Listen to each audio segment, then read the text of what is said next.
소돔이 멸망한 이후 아브라함은 어떠한 이유에선지 오랫동안 머물던 헤브론 지역을 떠나 남쪽으로 옮겨서 블레셋 지방인 그랄 땅에 거주하게 됩니다. 그동안 헤브론의 여러 민족들은 아브라함과 그가 믿는 여호와 하나님을 웬만큼은 알고 있었습니다. 그러므로 사람들이 아브라함을 지켜주시는 하나님을 두려워하여 감히 그를 약탈하지 못하니 아브라함은 안전하게 그곳에 오랫동안 거주할 수 있었습니다. 그러나 이제 그랄로 오게 된 상황에서 이 지역 사람들은 아브라함과 하나님을 모르므로 아브라함은 자신의 안전을 고민하게 됩니다. 그런데 아브라함은 20년 전에 이집트에서 했던 것과 비슷한 행동을 합니다. 사람들에게 자기 아내 사라를 동생이라 하고 사라는 아브라함을 오빠라고 부르게 한 것입니다.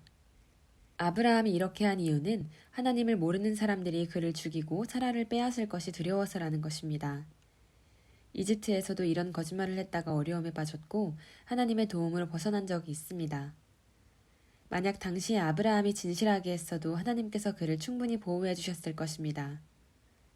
아브라함이 그 당시에는 믿음이 부족해서 그랬다 해도 이번에는 달라야 할 것 같습니다. 그런데 아브라함은 이번에도 하나님의 보호하심은 잊어버리고 자신의 안전만을 생각해서 똑같은 거짓말을 합니다.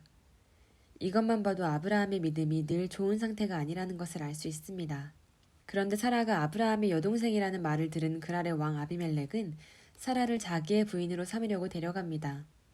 그 당시의 왕은 자기의 백성이나 외국인 여행객 중에서 그의 마음에 드는 처녀를 후궁으로 취하는 관습이 있었으므로 이런 일은 흔하게 벌어지는 편이었습니다. 그런데 90세가 다 된 사라는 이미 나이가 많이 들어서 왕이 탐낼 만큼 아름답지는 않았을 것이라 추정됩니다.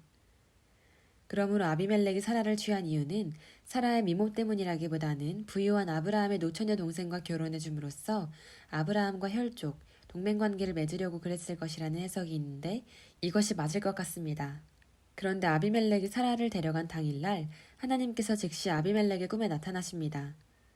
하나님은 택한 백성에게 꿈으로 많이 계시하시지만 이방인에게도 같은 방법을 사용하십니다.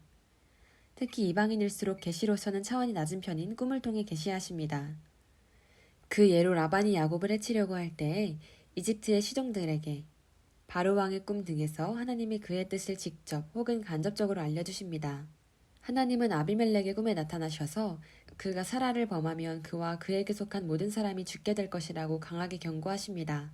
고대 근동에서 간통죄는 매우 심각한 범죄 중 하나였습니다. 함무라비 법전에도 간통한 사람은 남녀 모두를 죽이게 하고 있습니다.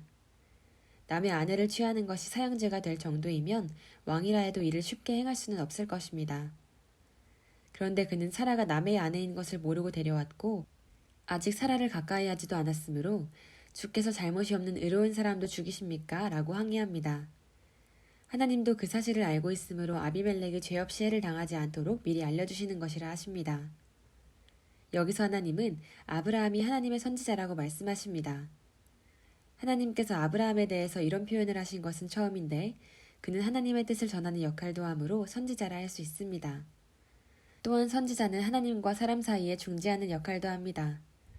하나님은 아비멜렉이 선지자의 아내를 취하려 하여 선지자의 거룩성과 하나님의 신성을 모독하는 죄를 지었으니 이는 선지자의 중재하는 기도를 통해서 용서받을 수 있다고 하십니다. 선지자 아브라함이 그를 위해 기도해 주어야 심판을 취소하겠다는 것입니다. 이제 그랄의 왕과 관리들, 백성들은 아브라함이라는 선지자를 함부로 대하지 못할 것입니다. 하나님이 사태를 해결해 주실 뿐 아니라 오히려 아브라함이 그 지역에서 높임받으며 살게 해주신 것입니다. 아비멜렉은 이렇게 신이 꿈에 나타나는 경우를 처음 겪었을 것입니다. 그도 나름대로 자기들의 신을 섬기기는 하지만 이는 참신이 아니므로 꿈에서라도 그들을 만나볼 수는 없었을 것입니다. 아비멜렉은 아침 일찍 일어나 모든 신하들에게 여호와라는 신을 만난 이야기를 들려줍니다. 그들은 하나님을 매우 두려워하게 됩니다. 아비멜렉은 아브라함을 불러서 왜 거짓말을 하여 자기에게 피해를 끼치려 했는지 물어보고 책망합니다. 아브라함은 사라가 자신의 아내이지만 이복누이인 것도 맞다고 구차한 변명을 합니다. 원래 어떤 관계였든지 현재는 자신의 아내이므로 이는 거짓말이 되는 것입니다. 성도가 말과 행실이 진실하지 못하니 이방인에게 책망과 수치를 당하는 것입니다. 오늘날에도 교회와 성도들의 그릇된 행동으로 인해 하나님의 이름이 수치를 당하는 일이 종종 있습니다. 우리는 이런 일이 생기지 않도록 노력해야 할 것입니다. 아비멜렉은 사라를 바로 돌려보내는데 그녀가 당한 정신적 피해와 수치를 갚아주는 의미에서 은 1000개를 함께 보냅니다. 이는 매우 큰 금액인데 신의 저주를 피하고 오히려 복을 받을 기회로 삼기 위해서 더 큰 돈을 썼을 것으로 추정됩니다. 그리고 아브라함을 잘 대해주기 위해 그가 원하는 곳에 맘대로 거주하도록 허락해줍니다. 그는 이로 인해 아브라함의 축복 기도를 받습니다. 아비멜렉의 호의로 인해 아브라함은 그랄 지역에서 우물도 파고 장기 거주하며 지낼 수 있게 됩니다. 아브라함의 잘못이 있는데도 하나님은 오히려 그를 도와주셔서 그곳에 편안히 거주할 수 있게 하신 것입니다. 이는 아브라함을 나그네로 살게 하신 것이 하나님 자신이므로 그에게 부족함이 좀 있어도 끝까지 돌봐주시는 것이라 볼 수 있겠습니다. 헤브론에서 그랄로 옮겨오게 된 것도 무언가 어려움이 있기에 벌어진 일이므로 이를 허락하신 하나님은 아브라함이 그랄에서도 마음 편하게 거주할 수 있도록 여건을 마련해 주신 것입니다.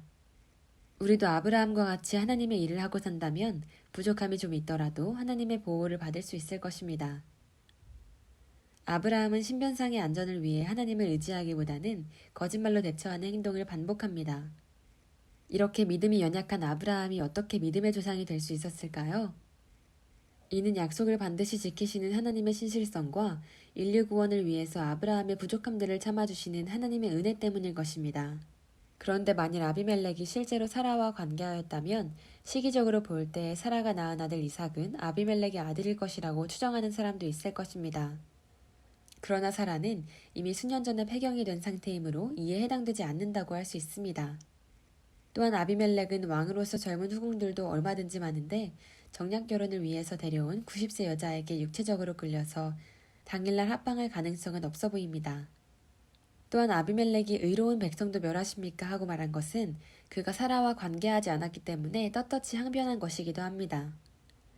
창세기 20장의 후반부에는 아브라함이 아비멜렉의 죄를 중보기도해 줌으로써 하나님이 아비멜렉과 그의 아내와 여종을 치료하사 출산하게 하셨으니 여호와께서 이왕을 사라의 일로 아비멜렉의 집에 모든 태를 닫으셨었더라 하는 구절이 있는데 해석하기가 매우 난해합니다. 하나님이 사라의 일로 그때부터 아비멜렉 집에 태를 닫으셨다면 그의 가족이 불임이 된 것을 확인하려면 최소한 2, 3년은 지나봐야 알 수 있겠고 다시 임신한 것을 알려면 2개월 이상 있어야 하므로 오랜 기간이 필요합니다. 만약 이번 일 이후에 하나님이 아비멜렉의 집을 불임 상태로 만들었다가 아브라함의 기도를 바로 회복시켰다면 이를 확인하기 어려우니 듣는 사람들이 이를 무시할 것입니다. 그러므로 성경의 문자 그대로 해석해본다면 아비멜렉은 아마 이전부터 무정자증이나 희소정자증 등으로 불임 상태였을 것으로 추정해볼 수 있습니다. 그렇게 본다면 아비멜렉의 여자들은 아무도 아이를 낳을 수 없었고 아비멜렉은 자녀가 없는 상태였을 것입니다. 하나님은 이번 사태가 생길 것을 미리 아심으로 사라가 누명 쓸 것을 막기 위해서 이전부터 이렇게 하셨을 가능성이 있습니다. 그러므로 사라가 낳은 아이는 아비멜렉의 자녀가 아니라는 증거가 되는 것입니다. 그러던 중 이삭을 낳고 나서 최소한 1, 2년 이상의 시간이 지난 후 아브라함이 아비멜렉을 위해서 기도해주고 그 직후부터 아비멜렉의 모든 여자들이 아기를 낳을 수 있게 되었을 것이라는 해석을 해볼 수 있겠습니다. 창세기 20장 16절에 아브라함이 하나님께 기도하며 하나님이 아비멜렉과 그의 아내와 여종을 치료하사 출산하게 하셨다 하는 말씀에서 아비멜렉이 치료받았다는 내용이 이를 뒷받침해 줍니다. 아비멜렉은 남성 불임이었는데 사라의 일 이후에 아브라함에게 기도를 받고 불임에서 노임받은 것입니다. 아비멜렉이 잘못도 없이 사라 때문에 죽을 뻔하였으니 하나님도 그의 정신적 피해를 보상해 주시려고 고질병을 고쳐주신 것이 아닐까 합니다. 성경은 중요하지 않은 시간을 건너뛰어 버립니다. 아브라함이 기도해주고 응답받는 것이 수년 후의 일이라도 그냥 이 이야기를 마무리하고 지나가기 위해 바로 이어서 기록했을 가능성이 있는 것입니다. 시청해주셔서 감사합니다.